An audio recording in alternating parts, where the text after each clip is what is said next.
Hey everyone, welcome. We're continuing annotation review of the Quran, the first reading. Okay, and before we get started, A'udhu billahi minash shaitanir rajim. Bismillahir rahmanir rahim.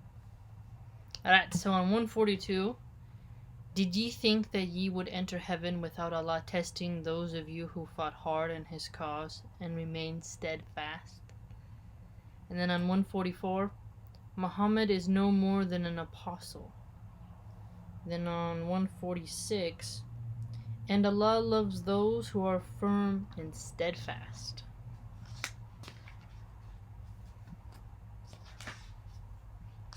And then on 155, I just underlined Satan. Sometimes it's funny that, you look at, like, what was my brain focused on? On 175, I annotated, be ye not afraid of them, but fear me. Allah's making it clear. Oh, and on 186, ye shall certainly be tried and tested in your possessions and in your personal selves, and ye shall certainly hear much that will grieve you, from those who received the book before you and from those who worship many gods. But if ye persevere patiently and guard against evil, then that will be a determining factor in all affairs. Guarding yourself against evil. Okay, and remember we're in Al Imran. And then I put a dot on 187. And remember Allah took a covenant from the people of the book to make it known and clear to mankind, and not to hide it, but they threw it away behind their backs, and purchased with it some miserable gain, and vile was the bargain they made. That's intense. And then on 190, signs for men of understanding.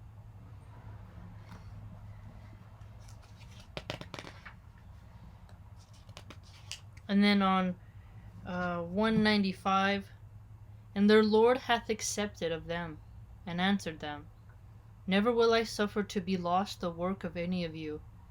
Be he male or female, ye are members of one another, those who have left their homes, or have been driven out therefrom, or suffered harm in my cause, or fought, or been slain.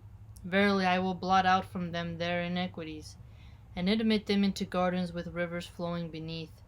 A reward from the presence of Allah, and from His presence is the best of rewards. And then I underlined on 200, strengthen each other, to remind us to strengthen each other. Okay, that's the annotations for Al Imran. Now we're in Nisa. On 2, the two orphans restore their property when they reach their age, nor substitute your worthless things for their good ones, and devour not their substance by mixing up with your own. For this is indeed a great sin. If ye fear that ye shall not be able to deal justly with the orphans, then now we're on 3, fam. Marry women of your choice, 2 or 3 or 4, but if ye fear that ye shall not be able to deal justly with them, then only one or a captive that your right hand possesses, that will be more suitable to prevent you from doing injustice. And then I underlined 4, 5, and 6 as well. And give the women on marriage their dower as a free gift, but if they of their own good pleasure remit any part of it to you, take it, and enjoy it with good right cheer. To those weak of understanding make not over your property, which Allah hath made a means of support for you. Yeah, so don't let, a bad investor, man, handle your portfolio, right? But feed and clothe them therewith, and speak to them words of kindness and justice. And then on 6, make trial of orphans until they reach the age of marriage. If then ye find sound judgment in them, release their property to them, but consume it not wastefully, nor in haste against their growing up. If the guardian is well off, let him claim no remuneration, but if he is poor, let him have for himself what is just and reasonable. When ye release their property to them, take witnesses in their presence, but all sufficient is Allah in taking account. Again, another big part on the Orphans, adorable little kids. And then I annotated on 7 towards the end a determinate share. And then on 8 annotated the whole thing. But if at the time of division other relatives or orphans or poor are present, feed them out of the property and speak to them words of kindness and justice. Again, a big focus on the little ones. And then 9 I annotated, let those disposing of an estate have the same fear in their minds as if they would have for their own if they had left a helpless family behind. Let them fear Allah and speak words of appropriate comfort. Sound declarations, no? 10. Those who unjustly eat up the property of orphans eat up a fire into their own bodies. They will soon be enduring a blazing fire.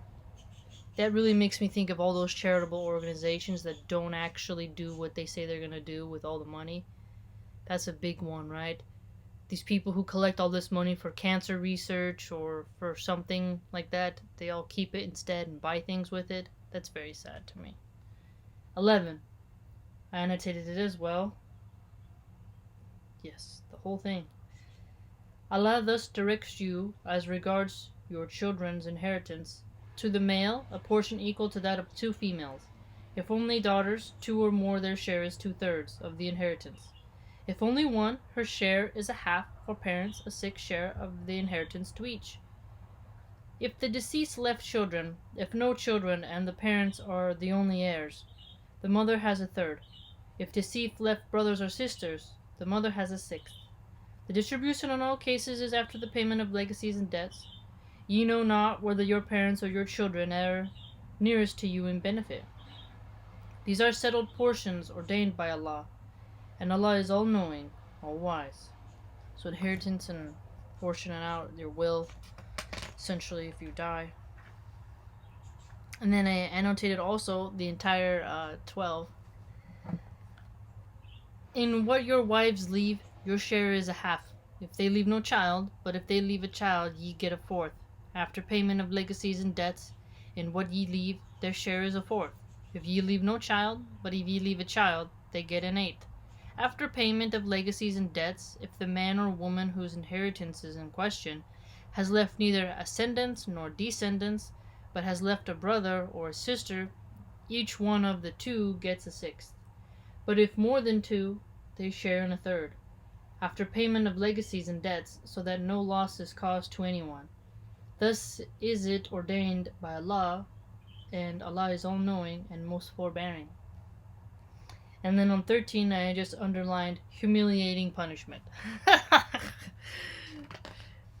Very interesting. Legacies and debts. Right, also annotated 15 and 16 and 19. 15. If any of your women are guilty of lewdness, take the evidence of 4 reliable witnesses from amongst you against them. And if they testify, confine them to houses until death do claim them, or Allah ordain for them some other way. 16. If 2 men among you are guilty of lewdness, punish them both. If they repent and amend, leave them alone. For Allah is oft returning, most merciful. 19. O ye who believe, ye are forbidden to inherit women against their will, nor should ye treat them with harshness, that ye may take away part of the dower ye have given them, except where they have been guilty of open lewdness. On the contrary, live with them on a footing of kindness and equity. If ye take a dislike to them, it may be that ye dislike a thing, and Allah brings about through it a great deal of good. Like you dislike an aspect, not the entire person of themselves, essentially, right?